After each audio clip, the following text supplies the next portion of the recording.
Police ತಂಡದ ವಿರುದ್ಧ ಚಿಕ್ಕೋಡಿಯ ಲಕ್ಷ್ cricket academy ತಂಡವು 31 ರನ್ಗಳ ಭರ್ಜರಿ ಜಯ ಸಾಧಿಸಿ ಗೋಕಾಕ್ನಲ್ಲಿ ಆಯೋಜಿಸಲಾದ Shri Lakshmanrao Jarkiholi memorial trophy cricket championship ಅನ್ನು ತನ್ನದಾಗಿಸಿಕೊಂಡಿತು. ಗೋಕಾಕ್ ನಗರದಲ್ಲಿ Karnataka state cricket association Bengaluru ಇವರ ಮಾನ್ಯತೆಯೊಂದಿಗೆ ಆಯೋಜಿಸಲಾದ Shri Lakshmanrao R Jarkiholi memorial trophy cricket ಟೂರ್ನಿಯಲ್ಲಿ ನಡೆದ ರೋಚಕ ಫೈನಲ್ ಪಂದ್ಯದಲ್ಲಿ ಚಿಕ್ಕೋಡಿಯ ಲಕ್ಷ್ ಕ್ರಿಕೆಟ್ ಅಕಾಡೆಮಿ ತಂಡವು ಪ್ರಶಸ್ತಿಯನ್ನ ಗೆದ್ದುಕೊಂಡಿತು. ಈ ಟೂರ್ನಿಯ ಅಂತಿಮ ಪಂದ್ಯವು ಪುಣೆ ಪೊಲೀಸ್ ತಂಡ ಹಾಗೂ ಲಕ್ಷ್ ಕ್ರಿಕೆಟ್ ಅಕಾಡೆಮಿ ತಂಡಗಳ ನಡುವೆ ನಡೆಯಿತು. ಶ್ರೇಷ್ಠ ಪ್ರದರ್ಶನ ನೀಡಿದ ಲಕ್ಷ್ ಕ್ರಿಕೆಟ್ ಅಕಾಡೆಮಿ ತಂಡವು ಅದ್ಭುತ ಜಯವನ್ನ ಸಾಧಿಸಿತು.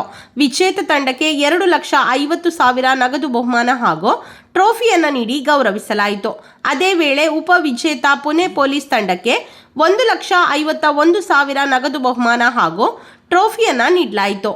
ಮೊದಲು ಬ್ಯಾಟಿಂಗ್ ಮಾಡಿದ ಚಿಕ್ಕೋಡಿ ಲಕ್ಷ್ ಕ್ರಿಕೆಟ್ ಅಕಾಡೆಮಿ ತಂಡವು 219 ರನ್ಗಳ ಗುರಿಯನ್ನ ನೀಡಿತ್ತು.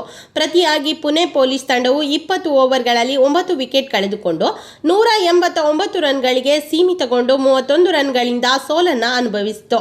ಲಕ್ಷ್ ಕ್ರಿಕೆಟ್ ಅಕಾಡೆಮಿ ತಂಡದ ಈ ಜಯದಲ್ಲಿ ತಂಡದ ಹೆಡ್ ಕೋಚ್ ಅಮಿತ್ ಯಾದವ್ ಅವರ ಪಾತ್ರ ಮಹತ್ವಪೂರ್ಣವಾಗಿತ್ತು.